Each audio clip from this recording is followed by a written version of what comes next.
Yesterday, you said that the tournament has been a disaster. Has the tournament improved for you? Do you consider it to be a success now? No, why would it be a success? I was just confusing myself, but yeah, I should have just been like, okay. I needed some of my arrogance today, to be honest. I was a bit too humble, and it cost me. Yeah, I knew I was playing very badly, but I don't know. I guess I just got in my own head here. This is probably just the simplest. I was just too afraid. Didn't have the nerves here. But So today was the final round of the U.S. Championship, and obviously Hans Niemann did not win it. But why didn't he win it when he had such strong performance? He just won 3 games in a row, don't forget, and if he wins today's game, that'll be 4 in a row. Well, it's because he played so poorly at the beginning of the tournament. And why?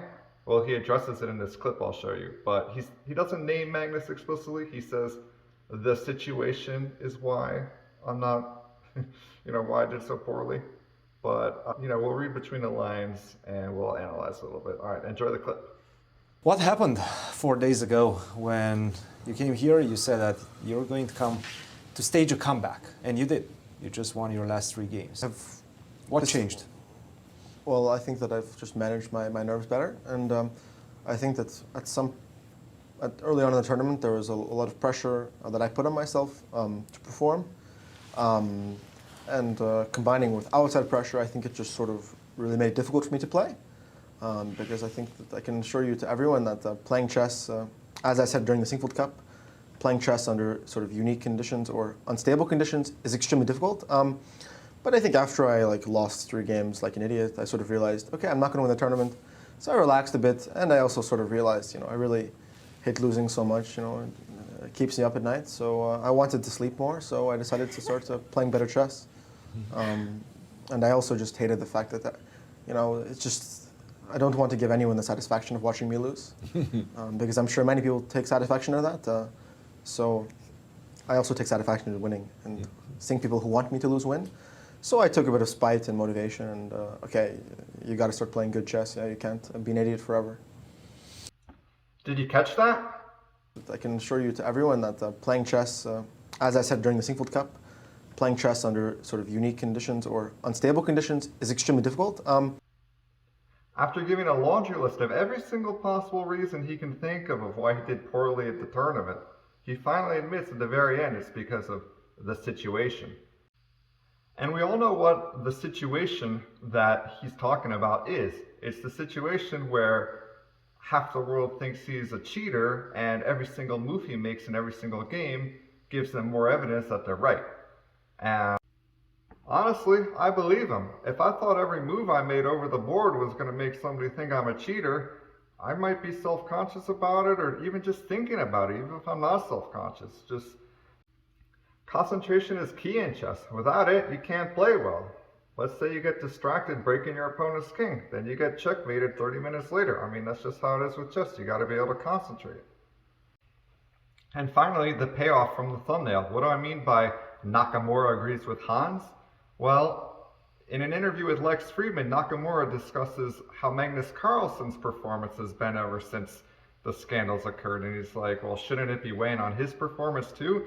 And Nakamura is shocked. He's like, no, Magnus's performance has gone up since the scandal started, so it's not, all the negative attention isn't bothering him at all. So, yeah.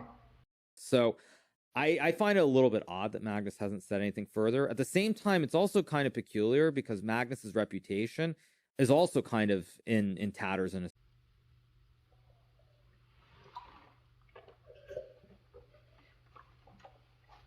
I'm thirsty, thirsty, thirsty for your subscriptions. My channel's only 2 days old. Because Magnus's reputation is also kind of in tatters in a sense. Like, a lot of people are not happy with him for what he's done.